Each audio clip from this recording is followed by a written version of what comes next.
یعنی انسان عاقل عقل خودش را در جایش استفاده میبرد و عقل خودش را ذخیره میکند به کارهای فایده دار. بعد از این میگویند باید انسان عاقل از این سه چیز دست بکشد، چون این سه چیز عقل او را فاسد میکند و همان گونه که خشکی زمین ها را نابود میکند، این سه چیز هم عقل تو را نابود میکند. یکم خنده از حد زیاد، دوم تمناها آرزوهای طولانی، سوم ثابت نبودن یا بی استقراری، یکی این طرف یکی آن طرف، یکی این طرف یکی نه، یک چیز رو گرفتی، یک هدف رو گرفتی، در هدف استوار باش. اما چه خیلی گفتم نه به بهای شرف خودت، که هدف گویان حتی عزت و شرف و ایمانت رو هم از دست دهی.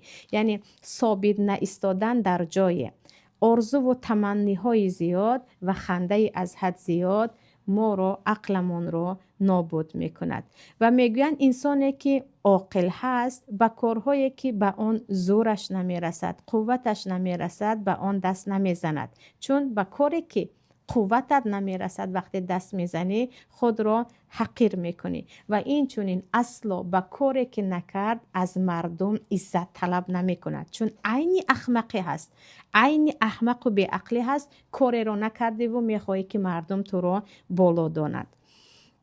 و یک چیزی خیلی عجیبی دیگر اینجا گفتن مؤلف که سبحان الله نمیدونم در کیها پیدا کرده میتوانسته باشیم در این عصر بی مروتی و نوجوان مردی. میگویند انسان عاقل برای دوستش نه مالش را نه جانش را دریغ نمیداند.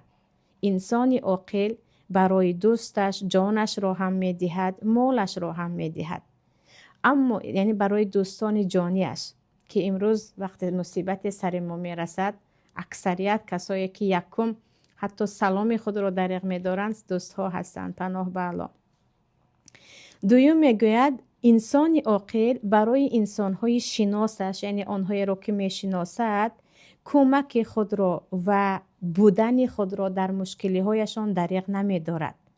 و انسان عاقل برای دشمنش عدالتیش را، یعنی عادل بودن و گفتی روزها چسن است، عادل بودن و با عدالت بودنی و خوبی های خود را دریغ نمی دارد. دشمنم باشی هم من با تو حق را میگویم، دشمنم باشی هم وقتی محتاج هستی کمکت میکنم.